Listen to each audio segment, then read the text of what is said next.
Sem dúvida, o criador poderia ter criado uma fruta melhor do que o morango, mas é certo que ele nunca o fez. Essa foi a opinião expressa pelo escritor do século XVII, William Butler. Desde os tempos medievais, os morangos foram altamente valorizados e até mesmo associados ao divino, em diferentes culturas ao redor do mundo. Atualmente, mais de 9 milhões de toneladas de morangos são cultivadas globalmente, evidenciando que essa admiração persiste. Mas de onde veio o morango? E como ele alcançou esse status? Bem, para ser sincero, essa fruta possui uma história fascinante que remonta a milhares de anos. Sejam bem-vindos à Evolução e Saber da História Alimentar, uma série de aprendizado em que exploramos as incríveis histórias dos alimentos que consumimos diariamente. Agradeço a todos por se juntarem a nós neste vídeo. Vamos começar falando sobre a origem do morango. Provavelmente, ele teve sua origem nas Américas do Norte, espalhando-se naturalmente pelas Américas e pela Eurásia ao longo do tempo. Ao longo de milhares de anos, antes mesmo de serem cultivados pelos humanos, os morangos evoluíram em mais de 20 espécies diferentes. Como resultado, muitas culturas nas Américas e na Eurásia já cultivavam e consumiam morangos muito antes de nós. Continuando com a história dos morangos, diferentes tipos de morangos eram conhecidos pelos antigos romanos, e possivelmente pelos gregos antigos. Autores romanos como Epicleus, Ovídio, Plínio e Virgílio mencionaram o morango em suas escritas. Os romanos chamavam-nos de afraga e falavam positivamente sobre a fruta. No entanto, esses morangos cresciam em várias partes do Império Romano, e eram usados pelos romanos principalmente para fins medicinais, em vez de serem de grande importância agrícola. De fato, referências antigas aos morangos são escassas, e as poucas referências que existem retratam os morangos como frutas predominantemente silvestres. Esses morangos não se assemelhavam aos morangos com os quais estamos familiarizados hoje. Levaria tempo para que a fruta se desenvolvesse. Na Europa pré-moderna, havia 3 espécies diferentes de morangos consumidos, sendo eles o morango silvestre, Fragaria vesca, e o morango almíscar, Fragaria moschata, em particular. Como se pode observar, essas variedades eram menores e mais redondas do que os morangos que costumamos comer atualmente. Além disso, eram mais firmes e menos doces. Após as menções dos autores romanos, houve poucas discussões escritas sobre os morangos por séculos. Durante a Idade Média, os morangos permaneceram principalmente como frutas silvestres, mas ainda tinham alguma importância. Nesse período, a palavra inglesa morango aparece ter origem anglo-saxônica. O cultivo de morangos na Europa começou no século XIII ou XIV, na França.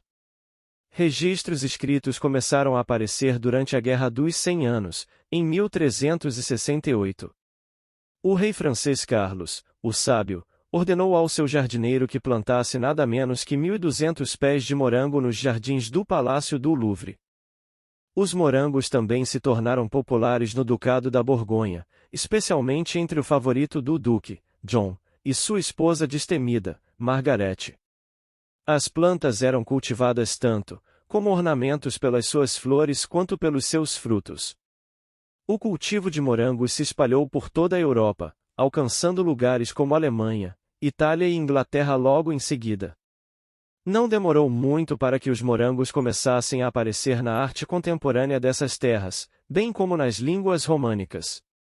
A palavra para morango nessas línguas veio da palavra latina afraga, assim como a palavra francesa fraise. Na maioria das línguas germânicas, eles passaram a ser chamados de algo como a Erberry, a bagas da terra. Enquanto isso, do outro lado do Atlântico, outras culturas também estavam contribuindo para a história do morango o tempo todo. De importância crucial para essa história, estavam as culturas indígenas nas Américas do Norte e do Sul, que consumiam e até mesmo cultivavam morangos antes da chegada dos europeus. Grupos nativos americanos, como os Iroquois e Cherokee, os consumiam na forma selvagem e os valorizavam muito. Os Cherokee acreditavam que os morangos haviam sido criados para curar uma divisão entre o primeiro homem e a primeira mulher. Alguns grupos indígenas misturavam os morangos com fubá para fazer um tipo de pão de morango. No Chile moderno, os Mapuche e o Illiche cultivavam morangos, contribuindo assim para a história contínua dessa fruta. Ainda assim, esses morangos não eram o tipo típico que comemos hoje. No entanto, a exploração europeia das Américas estava nos aproximando dos morangos nativos das Américas. Os europeus ficaram bastante impressionados quando descobriram os morangos nas Américas, e a fruta continuou a ser popular nas colônias estabelecidas lá. No entanto, ao longo do século XVI, os europeus que permaneceram na Europa continuaram a consumir as variedades que tinham em casa. O rei Henrique VIII da Inglaterra, por exemplo, era um conhecido fã de morangos, assim como grande parte da nobreza da época. Um cozinheiro desconhecido a serviço de Thomas Wolsey, o braço direito do rei, é frequentemente creditado como o primeiro a combinar morangos com creme. Os morangos também são mencionados várias vezes nas obras de Shakespeare. Em 1593, a popularidade dos morangos na Inglaterra foi descrita por Thomas Hill, que afirmou: "Eles são muito consumidos nas mesas de todos os homens no verão, com vinho e açúcar, e crescem nos jardins até a grandeza da amora." O morango requer pouco trabalho, mas, com a diligência do jardineiro, ele se torna tão grande que o rendimento é justo e as bagas são grandes como as da amora e do arbusto. Então, o que são? O que consideramos ser o fruto da planta de morango é chamado de receptáculo alargado da flor. Isso é o que se apega ao verdadeiro fruto do morango, que são os pequenos pontos pretos na superfície do receptáculo, conhecidos como aquênios. Portanto, quando você come um morango, na verdade está saboreando o receptáculo suculento e doce com os aquênios adicionando uma textura e sabor distintos. Uma fruta de morango real é o que chamaríamos de semente, e na verdade está contida em um receptáculo alargado da flor. Os morangos não são considerados bagas porque a flor tem mais de um ovário, o que faz com que eles sejam agregados de frutas. No entanto, na culinária, é o que mais importa para as pessoas, e faz sentido associá-los com as bagas reais, como framboesas e amoras. Mas tecnicamente, essas não são bagas de forma alguma.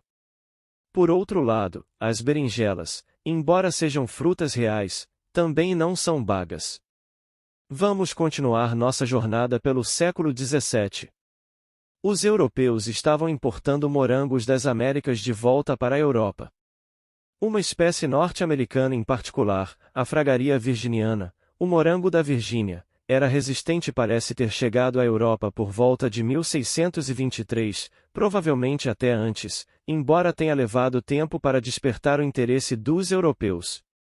Em 1714, um tenente-coronel e espião francês chamado Armand Fraisier viajou para o Chile espanhol e trouxe de volta uma espécie de morango que crescia nativamente lá, a fragaria chiloensis, o morango chileno ou morango do Faia. Coincidentemente, seu sobrenome Fraisier, que se tornou Fraser em inglês, foi derivado da palavra francesa para morango. No entanto, havia um problema. Inicialmente, as plantas chilenas que Fraisier trouxe de volta raramente produziam frutos, independentemente de onde fossem plantadas. E quando finalmente produziam frutos, estes não eram tão grandes como ele havia observado no Chile. Ainda assim, as plantas conseguiam se reproduzir por meio dos chamados acorredores, que é a forma preferida de propagação ainda hoje. Obrigado por assistir.